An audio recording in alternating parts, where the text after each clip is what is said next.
ये question number 21 से कर रहे हैं।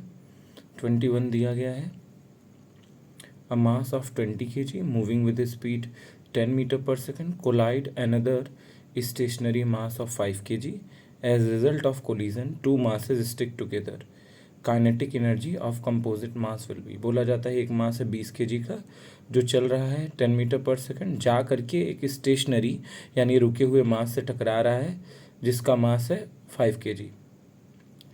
तो as a result of collision, जानते हो ये दोनों स्टिक करके एक दूसरे के साथ चिपक गए और साथ साथ चलने लगे, तो काइनेटिक एनर्जी टोटल का बता दीजिए। तो चलिए हम लोग करते हैं। आपको पता है सिंपल सा कॉन्सेप्ट, हमें पता है जब भी लीनियर मोमेंटम का कंजर्वेशन करना होता है, ज़रा देखना, एक बॉडी था 20 kg 10 मीटर पर सेकेंड से जा रहा था, दूसरा रुका हुआ था, टकराए 20 और 5 kg दोनों एक साथ चलने लगे, और अगर कोई एक्सटर्नल फोर्स नहीं लगाया है तो कंजर्वेशन ऑफ मोमेंटम लगा दीजिए। शुरू में इसका मोमेंटम था मास इंटू वेलोसिटी, इसका मोमेंटम 5 इंटू 0 था, और फाइनली आपको पता करना है 25 का क्या होगा वेलोसिटी, तो 25 इंटू वेलोसिटी ऑफ 25, ये मोमेंटम हो गया फाइनल, क्योंकि दोनों मास चिपक गए थे और यहाँ से v फाइंड कर लिया जाएगा। अब आगे बोला जा रहा है कुछ और चीज़ें कि बताइए के ई क्या है उस पार्टिकल का। अच्छा, फाइनल पार्टिकल का मैंने वेलोसिटी पता कर लिया। अब काइनेटिक एनर्जी कैसे पता करते हैं, half M we square, M पूरा टोटल बॉडी चिपक गया था तो 25 हो गया, और यहाँ पे वेलोसिटी हमारा आया था 8, तो 8 डाल दिया, 800 जूल आ गया। आगे चल रहा है भाई, एक शेल है, a shell of mass m is moving with velocity v suddenly break into two pieces. The part having m by 4 remain stationary and the velocity of another part will be। देखो भाई, जब भी कोई बम टूटे, मास फूटे, अच्छा बम भी फूट रहा है अपने इंटरनल एनर्जी से, बाहर तो कुछ फोर्स लगाया नहीं, तो जब भी कोई ऑब्जेक्ट ब्रेक होता है या बम फूटता है तो इंटरनल एनर्जी तो कंजर्व रहता है और मोमेंटम भी लगाया जा सकता है, क्योंकि बाहर से कोई फोर्स नहीं लगाया गया है।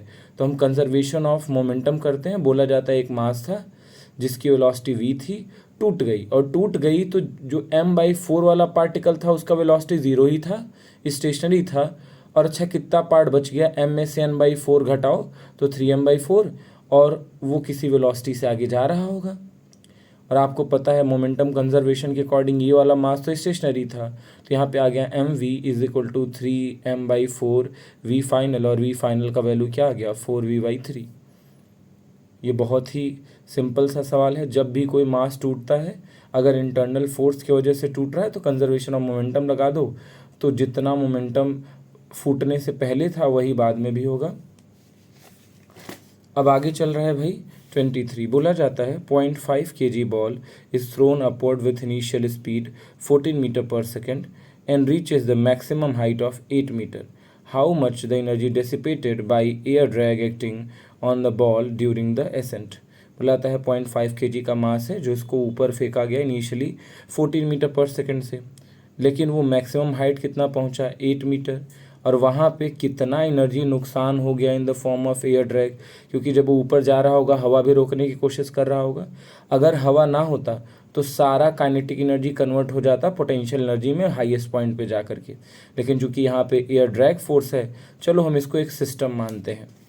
ज़रा देखिएगा, मैंने मान लिया कि चलो एयर एब्सेंट होता तो क्या होता, कितने हाइट तक जाता वो हम पता कर ले रहे हैं, और आपको पता है जब एयर एब्सेंट होता तो ये मैक्सिमम हाइट तक जाता, लेकिन अभी ये मैक्सिमम हाइट तक नहीं जा रहा है, और मैंने एयर को भी एनर्जी का हिस्सा मान लिया है, तो मैं कंजर्व कर रहा हूँ मैकेनिकल एनर्जी। जब बॉल फेंका गया उस समय पोटेंशियल एनर्जी, उस समय का काइनेटिक एनर्जी और उस समय का एयर रेजिस्टेंस बराबर होगा final potential energy, final kinetic energy और फाइनल एयर रेजिस्टेंस। जब फेंका ही गया था तो पोटेंशियल एनर्जी ज़मीन से फेंका गया था तो ज़ीरो होगा, mgh h 0, तो mgh भी ज़ीरो।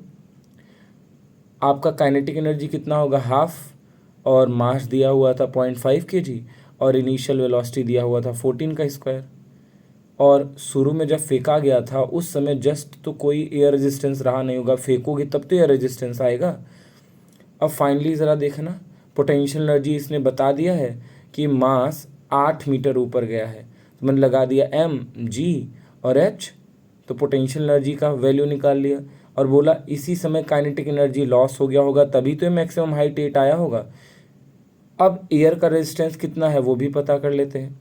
मैं इसको करूँगा सॉल्व, और जैसे ही करूँगा सॉल्व मुझे पता चल जाएगा कि कितना एयर रेजिस्टेंस था। और अगर एयर रेजिस्टेंस ना होता तो पक्का ये इससे भी ज़्यादा हाइट पे जाता। कितना जाता आपको तो पता है, हमने प्रोजेक्टाइल मोशन पढ़ा था, u²/2g के बराबर जाता है। अब आ गया क्वेश्चन नंबर 24। क्वेश्चन नंबर 24 पहले देख लेते हैं भाई कि कौन सा क्वेश्चन है, ताकि आपको समझ आ जाए। बुलाता है, a block of mass 4 kg is placed on the left horizontal plane. A time dependent force F is equal to kt square act on the block where k is equal to 2 Newton per second square and the force of the friction between block and the plane at t is equal to 2। बुलाता है एक block है जिसका मास है 4 kg, एक rough surface पे रखा गया है, तो पक्का यहाँ पे फ्रिक्शन वगैरह लग सकता है, और इसके ऊपर एक फोर्स लग रहा है जो टाइम डिपेंडेंट है, यानी टाइम बढ़ने के साथ साथ फोर्स बढ़ेगा। और फोर्स का वैल्यू कितना दिया, F is equal to KT², और बोला जाता है यहाँ पे K का वैल्यू दिया है 2 न्यूटन। अब बोला जाता है फोर्स ऑफ फ्रिक्शन कितना लग रहा है उन दोनों के बीच में। अच्छा एक चीज़ बताओ, ध्यान से बताना, ये जो फोर्स है KT², यही तो फोर्स है जो फ्रिक्शन के द्वारा लगाया जा रहा होगा। चलो हम लोग इसको देखने की कोशिश करते हैं। तो हमने लिखा कि चलिए भैया मास को मैंने मान लिया। देखो इसने बोला नहीं है इस पूरे सवाल में कि मास मूव कर रहा है कि नहीं मूव कर रहा है, तो मैंने मान लिया कि अभी मास मूव नहीं कर रहा है। हाँ, स्टैटिक फ्रिक्शन यहाँ पे लग रहा है, यानी जितना फोर्स अप्लाई कर रहे हो, स्टैटिक फ्रिक्शन तो सेल्फ एडजस्टिंग होता है, जितना तुम फोर्स लगाओगे उतना ही वो अप्लाई होगा। और मैंने क्या कर दिया, force applied is equal to friction के बराबर, क्योंकि भैया हमने मान लिया कि मास मूव नहीं किया और फोर्स तो दिया हुआ है KT² के बराबर होता है। और यहाँ पे K का वैल्यू भी दिया हुआ था, K का वैल्यू दिया था 2 न्यूटन पर सेकेंड स्क्वायर, वो यहाँ पे वैल्यू डाला। और T का भी टर्म बोला है 2 सेकेंड पे बताना है, तो T का वैल्यू 2 डाला। और जब उसको सॉल्व किया तो 2 2 ज़ा 4 2 ज़ा 8 आ जाएगा, और ये फ्रिक्शन फोर्स 8 आ गया। चलिए भाई अब हम लोग अगला सवाल देखते हैं, 25 नंबर सवाल।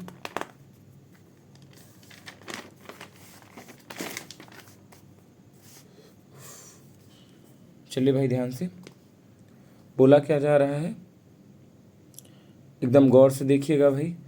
A ball of kinetic energy, बोला जा रहा है अ बॉल हुज के is E projected at angle of 45 degree to the horizontal, the kinetic energy of the ball at the highest point of the flight will be।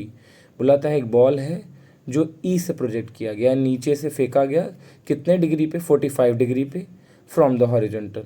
तो बताओ जब वो highest point पे पहुंचा होगा तो कितना काइनेटिक एनर्जी रहा होगा। चलिए भाई देखते हैं। आपको तो पता है ना कि कोई भी बॉल अगर प्रोजेक्ट किया जा रहा है किसी एंगल पे, मान लीजिए थीटा एंगल है from the surface of the ground, तो आप जानते हो मैक्सिमम हाइट पे जाने के बाद, यहीं देखिए अगर ये वी से फेंका गया होता, ठीक है, तो इसका दो कंपोनेंट आता, एक आता वी कॉस थीटा और एक आता वी साइन थीटा। और जानते हो वी साइन थीटा के अपोजिशन में ग्रेविटी लग रहा है, जबकि इधर की तरफ तो कोई एक्सेलरेशन नहीं है। तो मैक्सिमम हाइट पे जाने के बाद वी साइन थीटा क्या हो जाता है, ज़ीरो हो जाता है, वो हो गया। लेकिन ये वाला को तो कोई रोकने वाला एक्सेलरेशन नहीं है, तो हाईएस्ट पॉइंट पे वी एक्स तो रहेगा, वी वाई वाला कंपोनेंट कैंसिल। और ये यहाँ पे अगर वी कॉस थीटा था तो यहाँ पे भी वी कॉस थीटा होगा। और इसने पूछा है बता दीजिए कि हाईएस्ट पॉइंट पे कितना इसका काइनेटिक एनर्जी रहा होगा। चलो शुरू में मानते हैं अगर इसकी वेलोसिटी वी थी तो यहाँ पे इसकी काइनेटिक एनर्जी कितना होगा, हाफ एम वी स्क्वायर। और फाइनल काइनेटिक एनर्जी देख लेते हैं इस पॉइंट पे, और इस पॉइंट पे काइनेटिक एनर्जी क्या आएगा भैया, हाफ एम, और यहाँ पे तो वी कॉस थीटा ही बचा था, वी कॉस थीटा का स्क्वायर। और वी कॉस 45 यहाँ पे एंगल दिया हुआ था, मैंने डाला वी कॉस 45, कॉस 45 का वैल्यू कितना होता है 1/√2। और जब मैं इसको सॉल्व करूँगा तो क्या आ जाएगा, half M we square by 2। और आपको तो पता है इनिशियल हमारा काइनेटिक एनर्जी क्या था, हाफ एम वी स्क्वायर। अगर हाफ एम वी स्क्वायर तो इनिशियल काइनेटिक एनर्जी, और उससे डिवाइड किया जाए 2 तो आ जाएगा कि फाइनल, क्योंकि यहाँ पे 2 डिनोमिनेटर में बच गया था। अब अगला चल रहा है भैया 26। A car is moving with velocity 50 kilometre per hour can be stopped by brake after at least 6 metre. बोलाता है कार मूव कर रहा है velocity 50 metre kilometre per hour, उसको रोका गया ब्रेक लगा करके, और रुकने में लगा 6 मीटर। समझ आ गया? यानी ब्रेक लगाओगे तो तुरंत रुकता नहीं है कार, धीरे धीरे रुकता है। If the same car is moving with the speed 100 kilometre per our, तो बताओ उसका मिनिमम स्टॉपिंग डिस्टेंस क्या होने वाला है। तो हम तो लगा सकते हैं, जब भी स्टॉपिंग की कहानी आती है हमेशा एक्सेलरेशन होगा, रिटार्डेशन होगा, और उस समय हम V square is equal to U square minus 2s लगा देते हैं। चलो लगाते हैं, V square minus U square, V square is equal to U square minus 2s। और आप जानते हो अगर ब्रेक लगाया जाता है तो फाइनल वेलोसिटी तो ज़ीरो ही हो जाता है, और उस हिसाब से देखा जाए तो s अगर निकालने की कोशिश करोगे तो यू स्क्वायर बाई 2a आ जाएगा। अब जानते हो मशीन सेम है, कार सेम है। शुरू में बोला गया है पहले 50 के स्पीड से कार चल रहा था, बाद में बोला कि 100 के स्पीड से चल रहा है। एक्सेलरेशन बदलने वाला नहीं है गुरु, क्योंकि सेम इंजन है तो सेम ब्रेक लगाया जाएगा, पावर तो चेंज होगा नहीं। तो चलो हम लोग यही वैल्यू यहाँ पे लिखते हैं, S1/S2 you square by U1 square by U2 square, क्योंकि 2 और A1 तो कांस्टेंट है, दोनों ही कैंसिल हो जाएगा। और U1 दिया हुआ था 50 और U2 हुआ दिया था 100।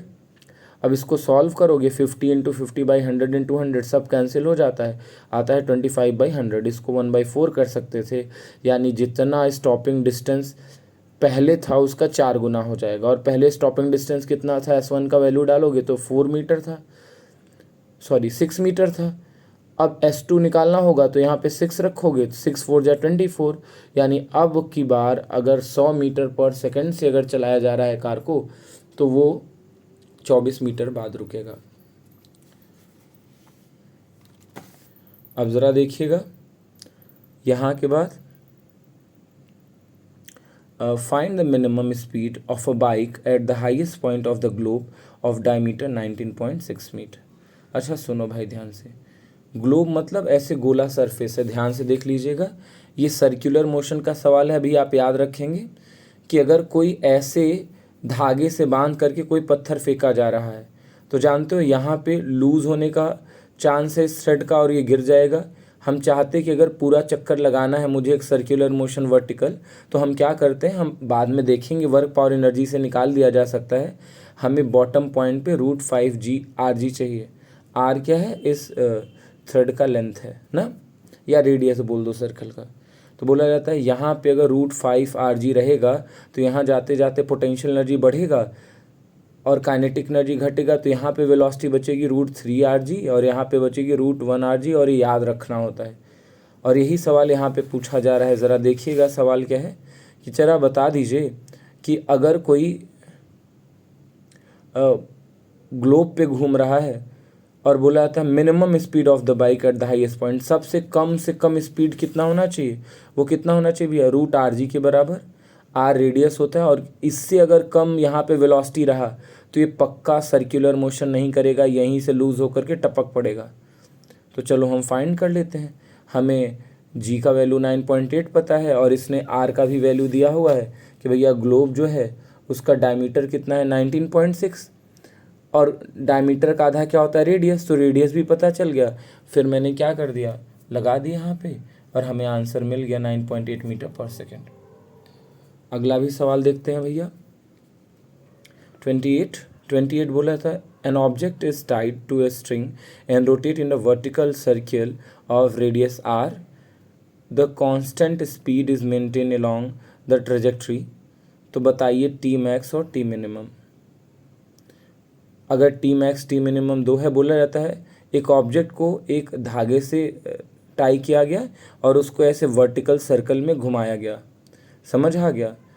तो अगर T मैक्स टेंशन मैक्स और T मिनिमम का रेशियो दिया है 2, तो V²/RG बता दीजिए। ध्यान से देखिए भैया, आपको पता है रस्सी में टेंशन की वजह से तो ये सर्कुलर मोशन कर रहा है। टेंशन अगर मिनिमम से मिनिमम यहाँ पे होगा, क्योंकि यहीं पे तो रस्सी नीचे गिरने की कोशिश करेगी, तो टेंशन कुछ मिलना चाहिए। और यहाँ पे क्या होना चाहिए, मैक्सिमम, क्योंकि ज़रा देखना ये तो नेचुरली नीचे की तरफ जा रहा है। हाँ, ऐसे अगर धागा किया जाता पत्थर बांध करके तो वो नीचे टपकने की कोशिश करता। तो सबसे कम टेंशन किसी भी सर्कुलर मोशन के टॉप पॉइंट पे होता है और सबसे मैक्सिमम सबसे बॉटम पॉइंट पे होता है। और आप जानते हो टेंशन धागे में मास के क्या होता है, अवे की तरफ थ्रेड पे लगता है। मैं यहाँ पे FBD बनाया इस मास का, मैंने देखा नीचे mg लग रहा है, ऊपर t लग रहा है, फिर भी ये बेचारा सेंट्रिपिटल फोर्स कर रहा है, यानी इसके ऊपर तो फोर्स लग रहा है, तभी तो ये गोला घूम रहा है। तो मैंने पहला इक्वेशन लगाया, TA बड़ा है, mg छोटा है, इज इक्वल टू mv²/r के बराबर कर दिया। ये सेंट्रिपिटल फोर्स होता है भैया। यहाँ पे देखो mg भी नीचे की तरफ लग रहा है और टेंशन भी धागे की ही तरफ लगता है, तो मैं बोलूँगा TB + mg is equal to half mv², क्योंकि जितना सेंट्रिपिटल यहाँ मिल रहा है उतना ही यहाँ पे भी मिलना ही चाहिए। और अब इससे हम लोग क्या करेंगे, हमें दिया गया है TA और TB का रेशियो कितना है, 2 है, यानी इस पॉइंट पे अगर जितना टेंशन है उसका आधा टेंशन यहाँ पे है। और आप इक्वेशन लगाइए, यहाँ पे हम लोग सॉल्व करेंगे दोनों को जोड़ करके, TB + mg is equal to mv², और यहाँ पे भी TA - mg is equal to mv²/r, और ये दोनों में बराबर है तो हम लिख सकते हैं TB - mg is equal to TB + mg is equal to T - mg, और इन दोनों को इक्वेट करोगे तो दोनों के बीच का रिलेशन आ जाएगा। ये बात समझ आ गया, सेंट्रिपिटल दोनों ही समय पे बराबर है, और ऐसा करोगे तो TA का वैल्यू आ जाएगा, और जब TA का वैल्यू आ जाएगा तो हम यहाँ पे पुट करेंगे TA का वैल्यू, और TA/TB इज इक्वल टू 2 है, तो TA का वैल्यू पुट करोगे तो TB का वैल्यू आ जाएगा, जो कि आ गया। आपको टेंशन पूछा जा रहा था ना, क्या पूछा जा रहा था यहाँ पे भाई, अच्छा v²/rg पूछा जा रहा था। तो ज़रा सुनना, हमने पहले निकाला है कि दोनों पॉइंट पे टेंशन कितना होता है। अब एक इक्वेशन में टेंशन का वैल्यू रखूँगा और फिर हम v²/rg पता कर लेंगे, बहुत आसानी से पता हो जाएगा भाई। चलो मैंने TB पे रखा, TB - mg is equal to mv²/r, और TB का वैल्यू तो 2mg आया था, 2mg - mg is equal to mv²/r, और यहाँ पे mg बचा, और mg is equal to mv²/r, सारा m तो मैंने कैंसिल कर दिया, तो g is equal to v²/r, और g भी इधर ले जाऊँगा, v²/rg, और इसी का वैल्यू पूछा है। जब यहाँ पे कुछ बचा ही नहीं तो यहाँ पे क्या आ गया, 1 आ गया। अब बोला जा रहा है भाई 29, ज़रा देखिएगा 29 सवाल बोला जा रहा है, stone is tied to the string and rotated with an uniform speed in a vertical plane, यानी ऐसे वर्टिकली घुमाया जा रहा है एक स्टोन को धागे में बांध करके। If the mass of the stone be m, और स्टोन का मास m है और स्ट्रिंग का लेंथ r है, लीनियर स्पीड जो उसका दिया गया है वो v दिया गया है, तो टेंशन इन द स्ट्रिंग बताइए जब वो लोअर पॉइंट पे होगा। अभी हमने पता किया था ना भाई, लोअर पॉइंट पे ही मैक्सिमम टेंशन होता है, और ये जानते हो टेंशन ऊपर की तरफ लगेगा, mg नीचे की तरफ लगेगा, फिर भी अगर घुमाना है तो सेंट्रिपिटल फोर्स तो कम से कम देना पड़ेगा दोनों को मिल करके। तो T बड़ा है mg छोटा है, तभी सेंट्रिपिटल फोर्स एग्जिस्ट कर रहा है। अगर mg बड़ा हो जाता, T छोटा हो जाता तो ये लटका रह जाता, कभी भी घूमता नहीं। तो मैंने लिखा T - mg is equal to mv²/r, और आपको तो पता है टेंशन इज इक्वल टू, अब mg इधर ले आ रहे हैं, mv²/r + mg, और यही आपका सवाल का आंसर हो जाएगा। अब बोला जाता है सवाल नंबर 30। सवाल नंबर 30 देखिए, a ball is thrown vertically upward with velocity of 10 metre per second. एक बॉल को ऊपर फेंका जा रहा है, वेलोसिटी जिसका है 10 मीटर पर सेकेंड।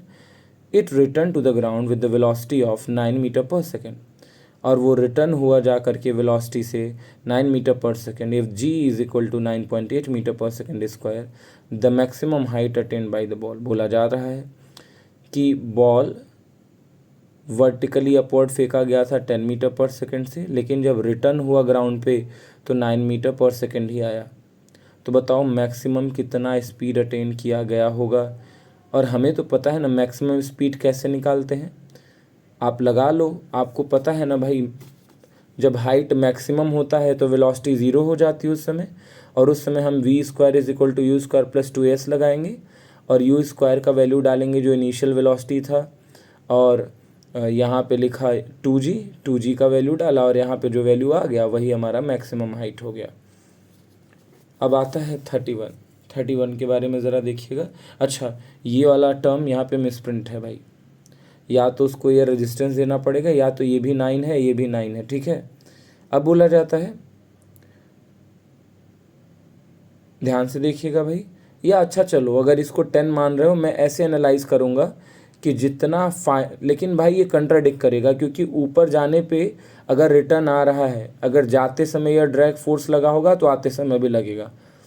तो ये भी 9 होगा और ये भी 9 होगा, ध्यान रखिएगा। अब क्वेश्चन नंबर 31 बोल रहा है the displacement of the body is given by X is equal to R square plus 5 और एक्स मीटर में है। अब बोला जाता है if the mass of the body is 2 kg what is the increase in kinetic energy 1 second after starting the motion. आपको ज़रा देखना, एक्स दिया गया है यानी डिस्प्लेसमेंट का इक्वेशन दिया गया है। डिस्प्लेसमेंट के इक्वेशन को अगर आप डिफ्रेंशिएट कर देते हो तो क्या आता है, वेलोसिटी का इक्वेशन, वेलोसिटी निकालोगे। अब काइनेटिक एनर्जी का चेंज के बारे में पूछा जा रहा है, जब मोशन स्टार्ट हुआ हम लोग निकाल सकते हैं। 1 सेकेंड बाद कितनी वेलोसिटी है वो वैल्यू डालेंगे, हमारी बात अपने आप ही पता चल जाएगा। तो चलिए हम लोग काइनेटिक एनर्जी जानते हो क्या होता है, हाफ mv², और v निकाला जा सकता है dx/dt। डिफ्रेंशिएट करेंगे आंसर आएगा, कर लीजिएगा, ये बहुत आसान है। अब आ रहा है 32, और कोई प्रॉब्लम आए भाई तो मुझे बताइएगा, मैं आपको बेहतर कर दूंगा। If v, p and e denote velocity, linear momentum and kinetic energy of the particle, then बताओ p बोला जाता है v है velocity, p है linear momentum और e है kinetic energy। तो बताइए इन सभी में रिलेशन क्या होने वाला है।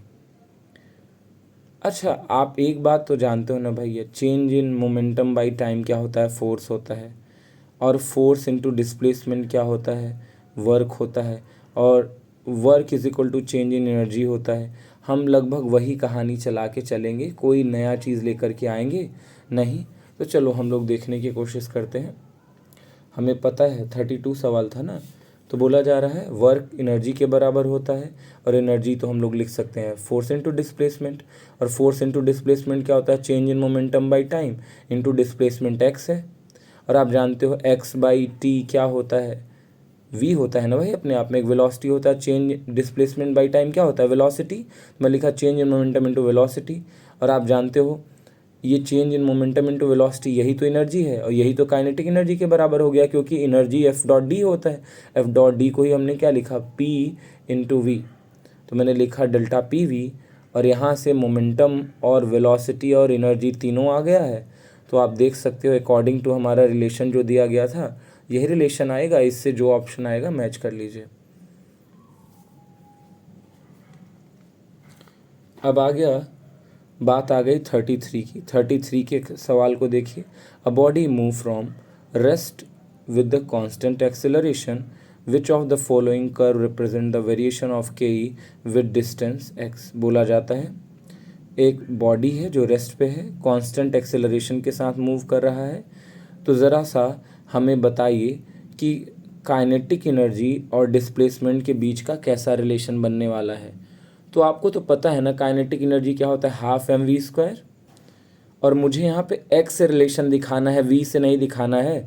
तो मैं एक तरीका बताता हूँ, क्योंकि चूंकि यहाँ पे इसने बोला है कि शुरू में रेस्ट में था, यानी पक्का फोर्स तो लगा होगा, और फोर्स लगा होगा तो एक्सेलरेशन भी लगा होगा, और यहाँ पे कांस्टेंट एक्सेलरेशन की बात कर रहा है, यानी हम लोग इक्वेशन ऑफ मोशन लगा सकते हैं, और उसके मदद से एक इक्वेशन की मदद से वेलोसिटी और डिस्प्लेसमेंट का रिलेशन लाएंगे।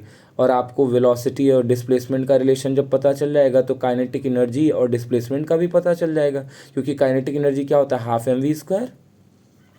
तो चलिए हम लोग करते हैं, काइनेटिक एनर्जी क्या होता है, हाफ mv², और हमें तो पता है बॉल मूव कर रहा है रेस्ट से, वो भी कांस्टेंट एक्सेलरेशन से। तो मैं इक्वेशन लगा सकता हूँ v² is equal to u² plus 2as, और हमें तो डिस्प्लेसमेंट x दिया हुआ था, और इसने बोला रेस्ट से स्टार्ट हो रहा है तो इनिशियल वेलोसिटी तो 0 आ गया, तो v² is equal to 2ax आ गया। और आप जानते हो हम इसको वैल्यू में पुट कर देंगे v के जगह, v² की जगह क्या आया है 2ax, तो मैं लिख रहा हूँ हाफ m 2ax। और यहाँ पे आप देखोगे ये भी कांस्टेंट नंबर है, ये भी कांस्टेंट नंबर है, वैल्यू के का बढ़ने घटने से इनका तो वैल्यू चेंज नहीं होगा। और आगे बोला जाता है, ज़रा देखना, एक्सेलरेशन भी कांस्टेंट है, यानी मैं बोलूँगा काइनेटिक एनर्जी और एक्स में रिलेशन कैसा है, डायरेक्टली प्रोपोर्शनल, क्योंकि इनका भी पावर 1 है और इनका भी पावर 1 है। और ये ग्राफ में हम लोगों ने पढ़ा था कि जब दोनों का पावर 1 होता है तो लीनियर इक्वेशन बनता है, और उनका ग्राफ कहाँ से चालू होता है, एक लीनियर लाइन होगा। और अगर यहाँ पे कोई स्लोप तो दिख रहा है, इंटरसेप्ट कुछ नहीं है, तो इंटरसेप्ट 0 यानी ऑरिजिन से पास करा देंगे। चलो भाई अब आगे का सवाल करते हैं। बोला था kinetic energy of body is increase by 69%, linear momentum कितना इंक्रीज होगा। भाई ये सवाल बहुत रिपीटेड सवाल है, इसको कर करके अपना दिमाग हम लोग क्यों खा रहे हैं। लेकिन चलिए देखते हैं। हमें पता है काइनेटिक एनर्जी और मोमेंटम का रिलेशन क्या होता है, K is equal to P square by 2m, और 2m तो कांस्टेंट रहेगा। तो मैं लगाता हूँ K initial by K final is equal to momentum का इन स्क्वायर, मोमेंट फाइनल का स्क्वायर। चलो शुरू की काइनेटिक एनर्जी हम लोग 100 मानते हैं, और बाद की काइनेटिक एनर्जी कितना हो जाएगा, 69% से बढ़ाओगे तो अगर तुमने इनिशियल काइनेटिक एनर्जी 100 माना है तो फाइनल अपने आप ही 69% इंक्रीज़ होगा तो 169 हो जाएगा। मैंने वैल्यू रखा यहाँ पे, final kinetic energy 169, initial kinetic energy 100, और यहाँ पे दोनों का स्क्वायर था, दूसरे साइड ले गया रूट हुआ, तो ये आ गया P2 by P1 is equal to root 169 by 100, और 169 का रूट क्या होता है 13, और 100 का रूट क्या होता है 10। मुझे पता चल गया P फाइनल कितना है 13 और P इनिशियल कितना है 10। और आपको तो पता है क्या होता है चेंज परसेंटेज, क्या होता है चेंज इन मोमेंटम। ज़रा बताओ, इनिशियल मोमेंटम 10 था, फाइनल 13 था, तो चेंज कितने का हुआ 3 का हुआ, और कितना इनिशियल था 10 इंटू 100, यही तो चेंजेस निकाला जाता है ना, चेंज बाई इनिशियल इंटू 100, और ऐसा करोगे 33% आएगा।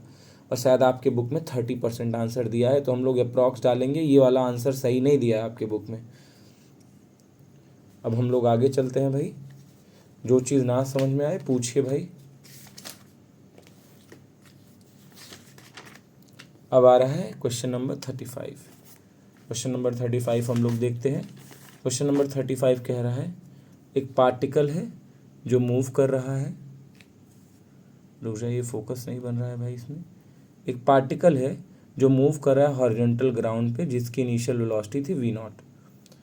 If 3/4 of kinetic energy loss due to the friction in time t0, the coefficient of friction बता दीजिए। अच्छा एक चीज़ बताइए, काइनेटिक एनर्जी यानी वेलोसिटी था, तो उसको रोकने की कोशिश कौन कर रहा था, फ्रिक्शन। और मुझे पता है अगर फ्रिक्शन वर्क रोकने की कोशिश कर रहा है तो बड़ा फ्रिक्शन काम तो करेगा ही ना भाई, और जैसे ही काम करेगा वर्क का फॉर्मूला तुरंत लगाएंगे गुरु, work is equal to change in potential energy is equal to change in kinetic energy. और आप जानते हो फ्रिक्शन है तो पोटेंशियल एनर्जी की तरह कौन बिहेव कर रहा है, फ्रिक्शन। वही तो पोटेंशियल एनर्जी लगा रहा है, रोकने की कोशिश कर रहा है, उसके अंदर पोटेंशियल है। तो वही सवाल हम लोग करने वाले हैं, ज़रा ध्यान से देखिएगा। मुझे बोला जा रहा था, सवाल तो समझ आया ना भाई, कि एक रफ हॉरिजॉन्टल प्लेन पे चल रहा है पार्टिकल जिसका इनिशियल वेलोसिटी v0 है, और उसका 3/4 काइनेटिक एनर्जी गायब हो गया, किसकी वजह से, फ्रिक्शन की वजह से। तो बताओ कितना कोफिशिएंट ऑफ फ्रिक्शन था। चलो हम लोग ये करने की सवाल कोशिश करेंगे, देख लीजिएगा। ये 35 रहा।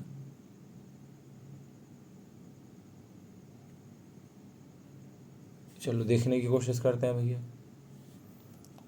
अच्छा एक चीज़ बताओ, मैं एक और तरीके से सोच सकता हूँ इस सवाल को, कि जितना काइनेटिक एनर्जी का लॉस आएगा, क्योंकि एक्सटर्नल कोई फोर्स तो लगा नहीं है, जितना काइनेटिक एनर्जी का लॉस आएगा क्या उतना ही फ्रिक्शन फोर्स के वजह से वर्क हुआ होगा, क्योंकि वर्क और काइनेटिक एनर्जी का चेंज तो बराबर होता है। तो मैंने लिख दिया भैया, ज़रा देखना कि चलो final kinetic energy initial kinetic energy पता करते हैं। पता किया, initial kinetic energy half mv² था, और इसने बोला ध्यान से देखना कि लॉस हो गया 3/4 काइनेटिक एनर्जी, यानी 1/4 काइनेटिक एनर्जी बचा रह गया। तो के फाइनल में क्या लिखूंगा, 1/4 ऑफ के इनिशियल, जो कि मैंने यहाँ पे लिख दिया।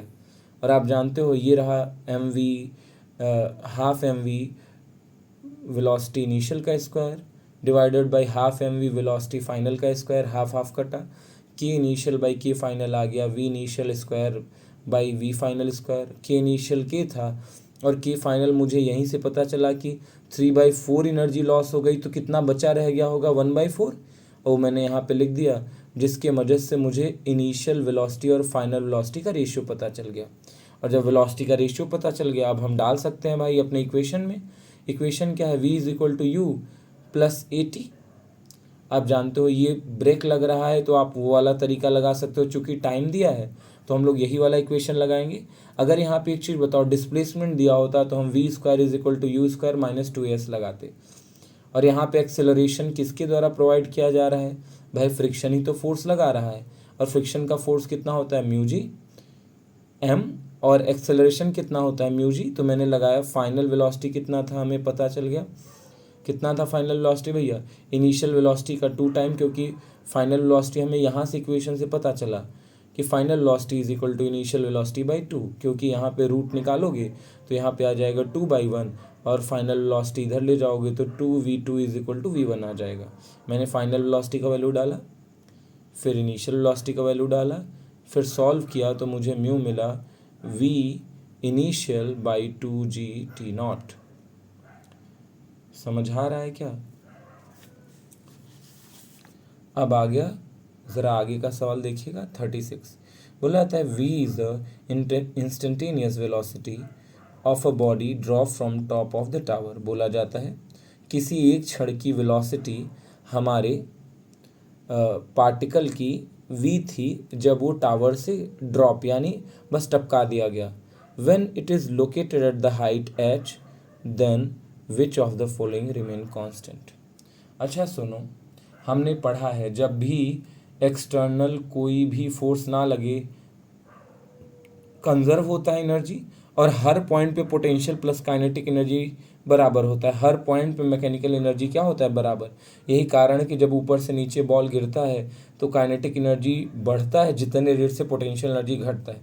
वही बात उल्टा होता है, अगर पेन ऊपर फेंको तो जितने रेट से पोटेंशियल एनर्जी बढ़ेगा उतना काइनेटिक एनर्जी घट जाएगा। तो हमने लगा दिया यहाँ पे, ज़रा देखना, कंजर्वेशन ऑफ मैकेनिकल एनर्जी। और मुझे पता है इनिशियली जब बॉल ड्रॉप किया गया था तब पोटेंशियल एनर्जी और काइनेटिक एनर्जी जो था वो लगातार कांस्टेंट रहेगा किसी भी पॉइंट पे पूछा जाए। अब ज़रा देखिएगा, mgh और हाफ mv², जिस हाइट पे पूछा गया उस समय का वेलोसिटी दिया गया है, उस समय का हाइट मैंने एज्यूम किया, मास तो बाहर चला गया, gh plus half mv², m नहीं होगा भैया यहाँ पे, m निकाल दिया, यही तो कांस्टेंट वैल्यू आएगा, ये कभी बदलने वाला नहीं है। होना तो चाहिए था m, लेकिन मास इसने दिया नहीं है, तो आपको एक्सेलरेशन कब तक कांस्टेंट रहेगा? gh plus half v²। अच्छा, अब हम लोग 36 के बाद 37 देखते हैं। 37 के बारे में कहा जा रहा है भाई कि 2 kg का ब्लॉक है जो ड्रॉप किया गया हाइट 40 सेंटीमीटर से। 40 सेंटीमीटर से 2 kg का ब्लॉक ड्रॉप किया गया, और जा करके जब वो गिरा तो किससे टकराया? स्प्रिंग से, जिसका स्प्रिंग कांस्टेंट है 1960 newton metre per metre. What is the maximum distance of the spring compressed. बोला जाता है, तो बताओ अगर एक ब्लॉक को ऐसे ऊपर से टपकाया जाए तो गिरेगा तो वेलोसिटी मिलेगा स्प्रिंग को, और स्प्रिंग को प्रेशर लगेगा, उसको वेलोसिटी मिलेगा, तो फोर्स की वजह से वो नीचे जाएगा और कंप्रेस होगा, और तब तक कंप्रेस होगा जब तक वेलोसिटी ज़ीरो ना हो जाए। चलो हम इसी कॉन्सेप्ट पे सवाल करते हैं। मैंने माना कि चलो ये h हाइट से गिराया गया बॉल, और h हाइट से जब गिराया जाएगा बॉल तो पहले तो ये h हाइट आएगा तो स्प्रिंग तक पहुंचेगा, लेकिन यहाँ आते आते इसकी वेलोसिटी इतनी बढ़ गई होगी कि स्प्रिंग पे ये रुकेगा नहीं। अब ये स्प्रिंग को क्या करेगा? कंप्रेस। और कितना कंप्रेस करेगा? चलो मैंने माना x। ये बात समझ आ गया। अब आपको पता है यहाँ पे कंजर्वेशन ऑफ एनर्जी निकाल सकते हो कि जितना एनर्जी यहाँ से यहाँ तक हाइट का होगा, mgh जितना यहाँ पे होगा उतना स्प्रिंग कहाँ होगा? कंप्रेस हुआ होगा, और वो हम लोग करने की कोशिश करते हैं। तो चलो कंजर्वेशन ऑफ एनर्जी लगा दिया, ग्रेविटेशनल एनर्जी का जितना वर्क हुआ उतना ही स्प्रिंग ने भी वर्क किया होगा। ये बात समझ आ गया। Change in gravitation energy mgh plus x था, क्योंकि पहले अपर हाइट पे mg, ज़रा देखना यहाँ पे एनर्जी, अगर यहाँ से बॉल गिरा होगा और x साइड तक पहुँचा होगा तो यहाँ पे कितने का एनर्जी का चेंज आएगा? यहाँ पे होगा mgh प्लस x और यहाँ पे होगा 0। तो मैं चेंज इन पोटेंशियल एनर्जी मैंने निकाल लिया, is equal to change in spring energy निकाल लेता हूँ। तो पोटेंशियल एनर्जी का चेंज कितना हो गया? mgh प्लस x, और स्प्रिंग एनर्जी का चेंज कितना? हाफ के x फाइनल का स्क्वायर माइनस x इनिशियल का स्क्वायर। और इनिशियली तो एकदम खिंचा ही नहीं था स्प्रिंग, ज़रा सा भी स्ट्रेचिंग नहीं हुआ था, तो 0 हो गया, तो ये हो गया हाफ के x स्क्वायर। और यहाँ पे हमने लिखा mgh प्लस mgx, भाई अंदर मल्टीप्लाई करके और इसको हाफ के x स्क्वायर के बराबर किया। अब m का दिया है वैल्यू, g का दिया है, h का दिया है, फाइंड करूँगा तो 8 आएगा। और यहाँ पे भी mg का वैल्यू फाइंड किया तो 20x आ गया, x का वैल्यू मुझे पता नहीं है। अब आप इसको सॉल्व करोगे तो यहाँ पे आ जाता है के का भी वैल्यू दिया है, सब रखोगे तो एक क्वाड्रेटिक इक्वेशन आता है। इसको सॉल्व करोगे, जो आंसर आएगा वही इसका आंसर हो जाएगा। क्वाड्रेटिक इक्वेशन आपको सॉल्व करना आना चाहिए। अब आ रहे हैं 38 नंबर सवाल। ज़रा देखिएगा 38 नंबर सवाल के बारे में। बोला जा रहा है एक बॉडी है जिसका मास है 0.1 kg और वो मूव कर रहा है velocity of 10 metre per second. बोला जाता है एक बॉडी है जिसका मास है 0.1 किलो और वो 10 मीटर पर सेकेंड से मूव कर रहा है और जा करके स्प्रिंग से टकराया और टकरा करके क्या किया, कंप्रेस किया स्प्रिंग को, और स्प्रिंग कांस्टेंट कितना है 1000 न्यूटन पर मीटर। तो बताओ कितना कंप्रेशन हुआ स्प्रिंग में। वही भाई जो कंजर्वेशन ऑफ मैंने एनर्जी नहीं लगाया था, जितना काइनेटिक एनर्जी में चेंज आएगा उतना स्प्रिंग एनर्जी में भी चेंज आएगा, और मैंने कर दिया। ज़रा देखिएगा काइनेटिक एनर्जी का चेंज क्या है भैया, मुझे पता है शुरू में वेलोसिटी कुछ और था, बाद में इसने क्या दिया है वेलोसिटी के बारे में कि वेलोसिटी शुरू में कितना था 10 मीटर पर सेकेंड, और फाइनली जब बोला रेस्ट पे आ गया ये बॉल, तब का बात बताओ, तो फाइनल वेलोसिटी 0 होगा तभी तो रेस्ट हो जाएगा। तो मैंने लगाया change in kinetic energy half M v final square minus v initial square, और यहाँ पे चेंज इन स्प्रिंग एनर्जी लगा दी half k x final minus x initial square. और आप जानते हो शुरुआती में स्प्रिंग ज़रा सा भी कंप्रेस नहीं था, तो ज़रा सा भी कंप्रेस नहीं है तो ये वाला वैल्यू तो 0 आ गया, और ये रहा हाफ एम, और यहाँ पे जानते हो फाइनल वेलोसिटी 0 था तो ये वाला टर्म 0 हो गया, तो इनिशियल वेलोसिटी हमारा v1 था, तो हाफ एम और माइनस में है यहाँ पे v1 square is equal to half k x square. अब हमें पता है कि इधर भी हाफ है इधर भी हाफ है, कैंसिल किया, ये हो गया एम वी स्क्वायर और यहाँ पे हो गया के एक्स स्क्वायर। अब के का वैल्यू नीचे ले जाओ और यहाँ पे एक्स स्क्वायर आएगा, फिर इसका रूट करोगे जो हमने किया हुआ है, तो क्या आ गया 1/10 आ गया, और 1/10 क्या होता है 0.1 मीटर होता है। ये बात समझ लीजिए भाई। अब आ रहा है 39 नंबर सवाल देखिए। अच्छा मैं जल्दी जल्दी समझा रहा हूँ ताकि आपको कम वक्त में फ़ायदा मिले, तो अगर आपको ना समझ में आ रहा है तो वीडियो पॉज करके उस समय देख लेना, और अगर फिर भी ना समझ में आए मुझसे बात करोगे तो मैं बता दूंगा। अब चलिए अगला सवाल देखते हैं 39 नंबर सवाल। बोला था force is acting on the body depend on the displacement S. बोला था है फोर्स है जो किस पे निर्भर करता है डिस्प्लेसमेंट पे, और इन दोनों के बीच का रिलेशन कैसा है F is proportional to s to the power -1/3। तो बताओ अगर सेम पावर फोर्स डिलीवर किया जाए या किसी मशीन पे ये फोर्स लगाया जाए तो कितना पावर डिलीवर करेगा, और पावर का डिस्प्लेसमेंट से क्या रिलेशन होने वाला है। बहुत आसान है भाई, हम ऐसा सवाल क्लास में भी किए थे, एक सवाल जो सॉल्व नहीं हो रहा था, याद करिए आप लोग, उसको हम लोगों ने सीखा था फिर बाद में। हमें पता है, ज़रा देखिएगा कि पावर होता है फोर्स इनटू वेलोसिटी, और मुझे फोर्स पता करना है। फोर्स का रिलेशन हमें पता है क्या है, हम लिखते हैं F is to m a, और एम ए को भी लिख सकते हो कांस्टेंट फोर्स लग रहा है तो m dv/dt। ये बात समझ आ गया। या हम लोग ये भी लिख सकते हैं ना, एक्सेलरेशन को दो टर्म में लिखा जाता है dv/dt या v dv/dx। मैं यहाँ पे v dv/dx लगा रहा हूँ, तो v dv इधर लगाया ds इधर लगाया। अब ये ds का कंपोनेंट मैं इधर ले जा रहा हूँ और v dv इधर है, और दोनों तरफ इंटीग्रेशन कर देता हूँ।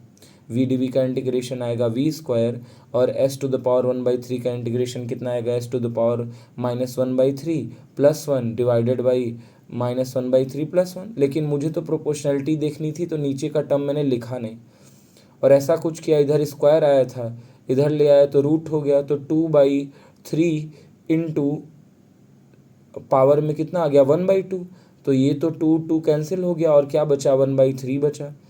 अब चलो मैं फोर्स का रिलेशन मुझे पता है, फोर्स डिस्प्लेसमेंट से रिलेशन क्या रखता है -1/3, और वेलोसिटी आ गया, वेलोसिटी का रिलेशन क्या है s टू द पावर 1/3, और ये दोनों करोगे तो क्या हो जाएगा नेट 0 हो जाएगा।